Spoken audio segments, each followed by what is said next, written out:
Breaking news coming out in the last 24 hours that the Biden-Harris administration has caught and released back into the United States at least 99 potential terrorists on the U.S. watch list since January of 2021. Now, this just coming out yesterday. Take a look at this video clip. Yesterday, we learned for the very first time that 99 illegal immigrants on that terror watch list were released into the country, and another 34 are still in DHS custody. Now, this comes as we've already received warnings from the FBI and members of Congress that there are sleeper cells in the United States of America that are backed by Iran here in the United States, waiting to issue attacks on the American people. We've heard physical attacks, cyber attacks, various attacks, and we're hearing that there are actually people on the terror watch list that are here that have been caught and released back into the United States. And this is concerning in and of itself. However, we are also on the brink of war with Iran at this very moment, as Biden has just been briefed in the last 24 hours that Iran will be attacking. The timing and the details are still unclear, but we're hearing that this is going to be unfolding between Iran and Israel, the United States in the middle of this, attacks coming to U.S. troops in the Middle East already, and we already have legislation coming out for potential war to be initiated with the United States and Iran. And this begs the question, is the war coming to U.S. soil? What is going to be unfolding in the Middle East? Is this the precursor to what is now going to be happening here in the U.S.? Will we see attacks on U.S. soil? Let me know your thoughts in the comments down below. Now, I'm going to get you caught up on the latest. We're going to be taking a look at the video footage, and these articles are going to be referenced, cited in the description, so you know exactly what's going on. Now, if you appreciate the updates and me citing all of these resources for you, please hit that like button, help spread this out further. Hit the subscribe button to stay up to date. Make sure you're still subscribed. People getting unsubscribed from the channel for some reason, we're not really sure why, and also additional resources linked down below for you as well. But let's get you caught up on the latest. We're hearing that war is going to be breaking out very soon, and the question is this going to be coming to the homeland of the United States?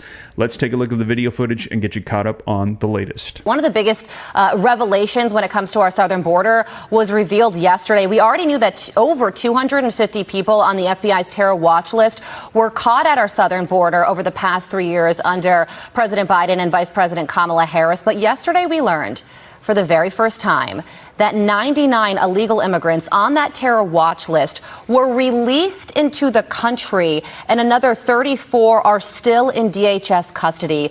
What possible explanation from the Department of Homeland Security could there be for releasing these people into our country? Is there any more reason now to keep Secretary Mayorkas on? I mean, think about this: the Secret Service failure, the immigration failure, everything, and nobody even talks about him anymore because he's just irrelevant because he's just opened up our borders at the direction of the Biden-Harris administration. This is concerning. I don't care what your feelings are about immigration, migration. No one thinks that our border ought to be open. They shouldn't anyway. They shouldn't believe that drugs should be freely flowing over. But can we at least draw the line on terrorists, folks who are on a watch list who want to help to destroy our country internally, possibly through terrorist attacks or other things? Is it at least possible we can get Democrats and those who believe open borders seem to be a good thing to at least agree that that's not a good thing? I don't know. This is very concerning, and especially somebody who's dealt a lot in the border. The folks at the border, our Border Patrol agents, are overwhelmed because everybody knows they can just walk across. And this shows what an open border policy is. It makes every person in the continental United States unsafe. Yeah. And Alejandro Mayorkas said during a House hearing last year that DHS does not release people on the terror watch list into our country. So it looks like Kamala Harris isn't the only one doing 180s, but this one is deadly serious, and he should face some serious questioning when it comes to this topic. Doug, thank you so much. Now, that again coming out in just the last 24 hours. We've received word that there have been probably at least 100 individuals over the past couple of years that have been caught and released back into the United States while we have these concerns of sleeper cells. And we are receiving word that Iran will be attacking Israel. It is imminent. They have confirmed it. There is war that is about to unfold. And some are concerned, will this spread out into a larger regional war or even into a global world war? We're hearing the United States will be defending Israel. Russia will be supporting Iran, and we will see what this unfolds in into. Now, we've also got some updates on the status of the attacks that are going to be coming here. And as I mentioned, we already heard that U.S. troops in the Middle East have been attacked already as well. Let's go ahead and take a look. Fox News alert. American troops are hurt after a rocket attack on Al Assad Air Base over in western Iraq yesterday. Trey Yinks joins us live from Israel, port city of Haifa. He's live with us right now. Hey, Trey. Yeah, hey guys, good morning. I do want to start with some breaking news. As Israel braces for an attack from Iran and its proxies, the largest proxy in the region, Hezbollah, in southern Lebanon, just launched a rocket and drone attack into northern Israel, just a few miles from where we're standing right now. According to reports from first responders, 2 people were injured by shrapnel, 1 critically wounded and taken to a local hospital. But it gives you a sense that while Israel is preparing for that larger conflict, they're still being attacked on a daily basis. We're also following this other update out of the region overnight. An Iran-backed militia targeting a base in western Iraq that houses American forces.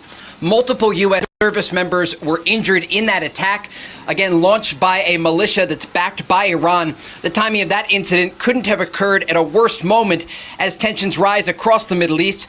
President Biden was at the White House being updated on the expected Iranian attack that is planned against Israel when that took place. The commander-in-chief posting to X that he was briefed and there are efforts to de-escalate the situation, going on to say we also discussed the steps we are taking to defend our forces and respond to any attack against our personnel in a manner and place of our choosing. The question now is how the United States will respond and what role the Americans will play in defending Israel. Iranian officials briefed foreign ministers of other countries yesterday and confirmed they do plan to strike Israel in response to the killing of Hamas political leader Ismail Haniyeh in Tehran. This comes as the war in Gaza grinds on, and we are following a new development about the United Nations. The UN announced yesterday it had fired 9 UNRWA staffers for suspected involvement in the October 7th massacre. Right now, there are simply no diplomatic solutions on the table to end the war inside Gaza, de-escalate with Hezbollah in Lebanon, and avoid a larger attack from Iran, meaning Israel is bracing for uncertain and dangerous days ahead. Guys? Hey, Trey, why would they list? What do you think, Iran? Why would they list the possible sites they were going to hit ahead of time? What are they trying to do? They're trying to play a game of psychological warfare with the Israeli people, and the Israelis are doing the same. They have made very clear that if the Iranians target civilian areas of Israel in cities like Haifa, where we're at today, or Tel Aviv, or Jerusalem, the Israelis will respond, striking Iran again. And remember, Iran launched an attack against Israel in April, firing more than 300 drones and missiles at this country. And while many were intercepted by coalition forces, the Israelis struck back against a very interesting target: air defense systems outside of Iran's nuclear facility, the largest one in the country. This was to send a message. The Israelis know exactly where they're developing their nuclear program, and it's in their sights. All right, Trey, we thank you very much. Also, the United States is sending a message as well. The USS Laboon and the USS Cole have been repositioned in the Red Sea, and the Teddy Roosevelt aircraft carrier group is moving toward Israel as well. The big stick. That goes back to the question, why isn't Kamala Harris, why isn't Joe Biden, why aren't we hearing from them when you have all of this happening in the Middle East? And we got a tweet picture. Yeah, it was Selena Zito. She posted this, mark it down how many thousands of points since last Wednesday. The Middle East is at the brink of a war. Iran bombed our military base in Iraq. How is it okay that we haven't heard from the president? How is it that the White House correspondents aren't publicly calling for this? Yeah, it's unbelievable. Don't you want to do your job? Aren't you frustrated that you can't get any questions off? Don't you want to know why the flip-flops happened? But the same thing, there was no clamor for President Biden to do a press conference. That's exactly right. Well, until we create the terrible debate. Information yesterday, we were teasing it on every program, that there was going to be this big national security meeting, that everybody was going to be meeting, the council was going to be in the bunker, really laying it out in the Situation Room. And I guess we assumed that there was going to be some type of public statement after. Absolutely nothing. No press conference, no red line for America. It looks like the only people that are getting the pressure is the Israelis right now, saying, just get a deal done. Well, yesterday, the press secretary didn't even have her normal gaggle. She does have one planned for this afternoon. They're always so informative. It'll be interesting to see what they have to say about this, about the two things, about what's going on in Iran and also what is going on with your 401k. So there you have it. Now, a lot is unfolding right now. Yesterday, August the 5th, we saw the stock market crash globally around the world. We're hearing warnings of wars. UK receiving a civil war warning, and we're hearing that is crossing over to the United States as well. There is a lot unfolding. Now, to get caught up on everything that's going on, be sure to check out this video right here next, as I covered it live for you. And as more information comes out, I'll be sure to keep you up to date here on the channel. But that is the latest, you guys. Thank you so much for joining me, and I'll catch you in the next one. Take care. God bless. This is Steve. Arresting a Pakistani national in connection with an alleged plot to assassinate former President Donald Trump. Senior investigative correspondent Aaron Katursky joins me now. So what do we know about this man and what he was planning, rather? Kira, his name is Asif Merchant, and he entered the United States, according to federal prosecutors in Brooklyn, in April. And while he was here in the United States, he made phone calls trying to hire hitmen to carry out his alleged scheme to assassinate government officials on U.S. soil. The criminal complaint does not mention former President Trump by name, but multiple sources familiar with this case say one of the intended targets was former President Trump. The hitmen that Asif Merchant allegedly contacted ended up being confidential sources of the FBI. So there was never any real danger here, because it seems the feds were onto this man from the start. They followed him for several months and arrested him July 12th, just before he was about to board a flight and leave the country. Kira, the arrest July 12th, you'll note, is one day before former President Trump's rally in Butler, Pennsylvania, when there was an attempt on the former president's life, although these two things are not believed to be connected. All right, so no evidence in any way, shape, or form that they could have shared information or were connected in any way. Two separate incidents at this point. So it seems, Kira, that the FBI has said they found no connection between Thomas Crooks, the 20-year-old who took a shot at Trump in Pennsylvania, and any foreign operatives.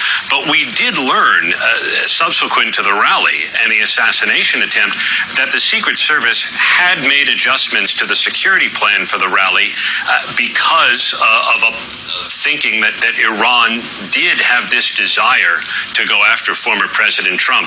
Perhaps now we know what gave them that indication. Perhaps this is one of the reasons why those security adjustments were made. The FBI